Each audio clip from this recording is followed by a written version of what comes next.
came out when I was 28.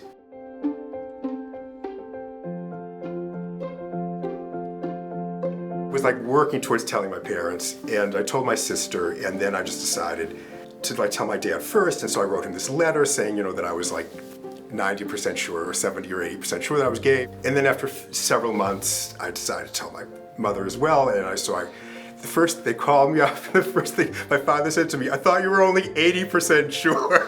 What happened to the 20%? I've been out since I was 15, and I've had it really easy in a lot of ways. My father's, two of his brothers were either queer or genderqueer, so they kind of broke the mold for me. I didn't really officially come out to anyone until I was 33, but I still didn't have plans to tell my parents. My parents were visiting for my daughter's birthday, and it occurred to me to mention that I think someone else in our family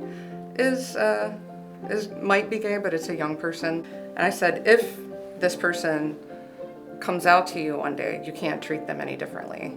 And they're, oh, we would never. I'm like, I think you might.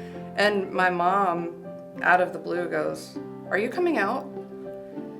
And I was like, burst into tears. Like there was no, I was like, I finally have this opportunity to tell them, and I don't even have to say the words. Part of the impetus of me really just finally just saying this is who I am is because my parents were offering to help me financially buy a condo, my first home, and I just wanted them to know that, I said, I want you to know that, you know, this is who I am, and so I'll totally understand if you don't feel comfortable, you know, assisting me financially. And they said, you know, you're our son. We wouldn't think of not doing it.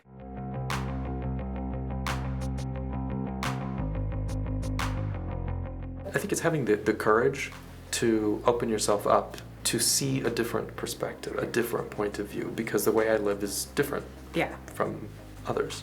I love it when people say to me, they're like, I'm going to ask you a question that's probably offensive to you. I'm like, great, go for it. I'm like, something useful will probably come out of that moment. I came in, like I said, in '86, and when I first came to the patent office, I wasn't technically out. Even though I was out to friends at work, I just didn't feel comfortable in being out to my supervisor. While I was working for him, there was a hate crime, and there was a demonstration. I went to that demonstration, and I happened to be, there were news cameras, and I happened to be on TV. I didn't know that at the time, but so the next day when I went to work, my supervisor, you know, came up to me and he said, I saw you on TV. And I thought, oh.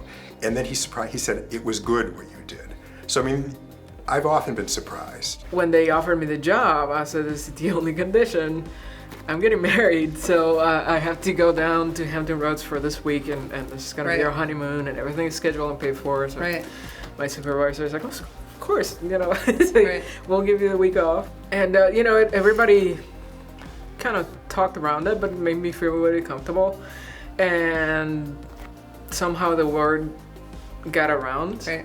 And you say my wife once, and people are like, right. I got that. Yeah, it's like, well, people don't want to ask if you're single or you're married, but they kind of ask around that, and then you find the opportunity to say it. And then, you know, one day I heard a knock on the door, and there's my coworkers with a big cake to congratulate me for my wedding. That's and awesome.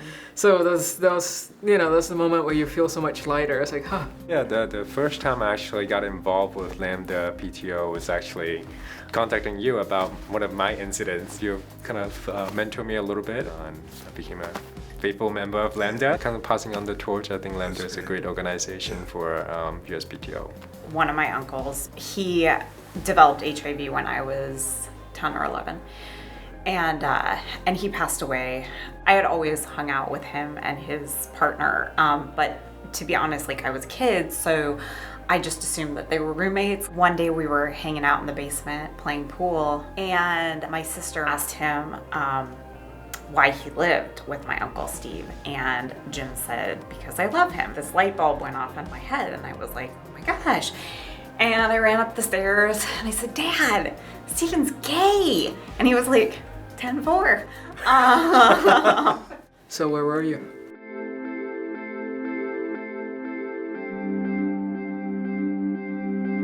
I was getting ready to go stand-up paddleboarding in Annapolis, Maryland with a friend of mine. And we pulled into the parking lot right before they made the announcement, and he drives a Jeep, so he unzipped all his windows and turned the radio up in the parking lot, and we all just kind of stood around, the kids and the two of us, and just listened to Obama, in his speech in the Rose Garden, and it was a huge step forward, and it was so great. When I heard about the Supreme Court decision, I was actually in the Arlington County building permits office. My fiance and I were building a new home, and I was watching the TV waiting to pick up my permit, and we got the decision, and I started crying. That Friday we were at Busch Gardens. I remember Michelle went into the bathroom. While I was waiting outside, I got the text message saying, breaking news. And so when she came out, I had the text message ready. It's just amazing to think I never would have thought, growing up, that this would have been available to me. And yes, so we were married in December. The USPTO is proud of its diverse workforce and recognizes the crucial role our lesbian, gay, bisexual, and transgender employees play in accomplishing our mission every day. In recognizing the LGBT community, it is important to reflect upon the progress that occurs as we share significant moments together.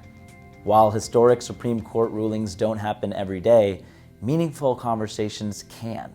By sharing and listening, we make USPTO even more welcoming and inclusive, and a place where all employees feel respected and valued.